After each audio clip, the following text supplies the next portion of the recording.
In this video, I want to give you 5 power tips to make video editing much easier. First power tip I want to share with you guys today when making your videos is perhaps think about doing a script. You might want to write down or type up precisely what you want to say for your videos, thinking about exactly and being very precise. I personally find doing bullet points far more helpful tool, just because I can go roughly what I want to say and record each bit at a time, do 2 or 3 takes, so when it comes to editing it's far easier. I can just look at whatever I've written, go right, I've said that, I can just pick out the best bit of video, and it just makes it far easier to edit. It's across far more natural, because sometimes if you waffle, if you don't do a script or use any of these tools, you can waffle for 30 minutes, and I'm really guilty for this, and then when it comes to edit you might waste lots of valuable time working out, what bit you want to use.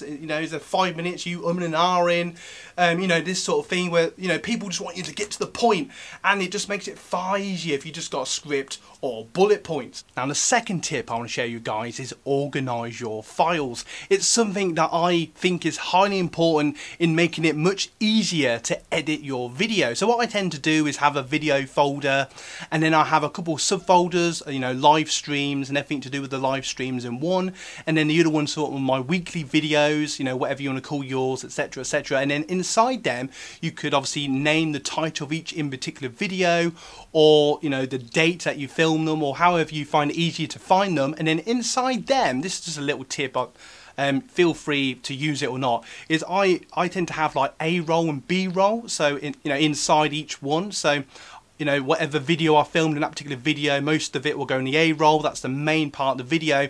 And if I've just filmed a few little extra bits to make the video more interesting, I'll put that into B roll. I sometimes have a thumbnails folder, so the photos I've taken for that, the graphic work I've made for that particular video is in that. I sometimes have a final cut folder, so when I render my videos, they go into that. Sometimes I do it 2 or 3 times, and then I post the best one.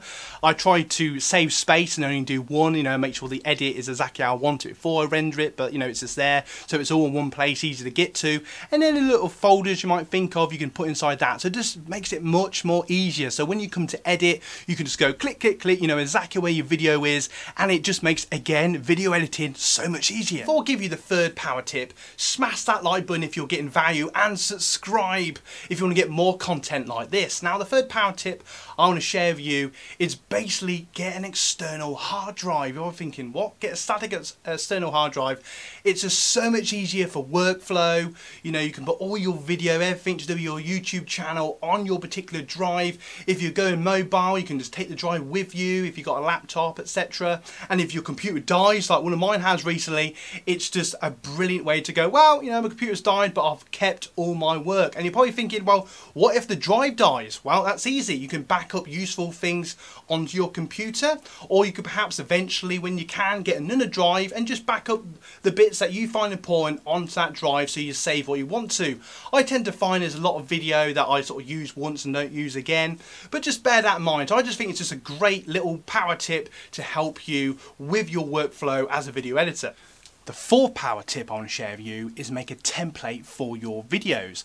Now, depending on whatever editing software that you use, you could have a saved template, so you have your intro ready to go. You could have whatever little things you have on your timeline. Or something you could think about is just think about in general how you build your weekly video. So you want to think about the hook at the beginning of the video. If you want an intro, if you do have an intro, make it no longer than 3 seconds, because people just want to get on with your video, or they'll just skip it. Also, just think of the bulk of your video, the value, the content, that's most of the video. And then just think about how you want to sort of end off your videos as shortly as possible, but at the same time giving people values, giving time for your end cards to start and stuff like that. So just think about how you want to put your videos together, and test in your YouTube Studio app all the time on how your audience respond to each and every single video. Continuing on from the test, with each video you will get better and better. Now, something I want you to think about when you're editing your videos, really see how your audience react to your videos, and see what points they get bored at. Are they skipping certain bits? Perhaps think about changing it up a bit. And how you can help with this is how you edit your videos. So trim each bit, you know, when we talk about different points of your video, trim them as good as you can, you know, as close to each other as you can. Change it up a bit, add in B-roll, mix it in by pulling in the video, you know, stuff like that. And think about, you know, your audience. So, you know, if you've just got one camera shot through, you know, 10 minutes, you'll probably find people will get bored. But if you just mix it up a bit, it can help so much with your audience attention. And this is just a great way to help the watch time of your particular video. So question of the day then, value. What part of editing do you like or dislike? If you would like to support the channel, click on one of the end cards at the end of the video to watch more of our content and watch from start to the end, and that will mean a great deal. So if you've got value from today's video, I'm Dave from TVR Creators. Have a great day, and as always guys, you guys rock.